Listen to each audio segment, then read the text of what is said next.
Hi friends, ఈరోజు పప్పు చేయబోతున్నాను. అది కూడా మా చెల్లెలతో. చూడండి, అగ్గి పెట్టానా. మా చెల్లెళ్ళు వీళ్ళు.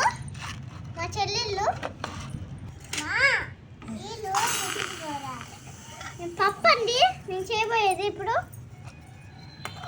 ఫస్ట్ కందిపప్పు వేసుకోవాలి.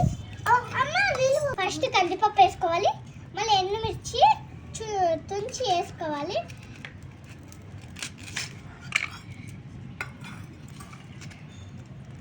మా చెల్లెళ్ళకి నేను వంట చేసేది. ఇప్పుడు మళ్ళీ 2 వేసుకోవాలి ఎండుమిర్చిలు. కట్ట వేసుకోవాలి. మళ్ళీ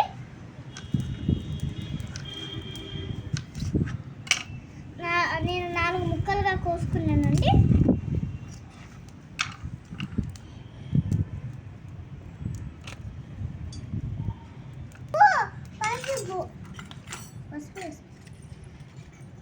కొంచెం పసుపు వేసుకుంటే సరిపోతుంది.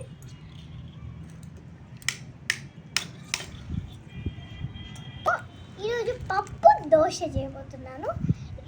ఇక్కడ చూస్తే కందిపప్పు, వట్టి మిరపకాయలు, ఇంకా టమాటో వేసాను. కొన్ని నీళ్ళు కూడా కలుపుకోవాలి. మధ్యలో పసుపు వేయాలి.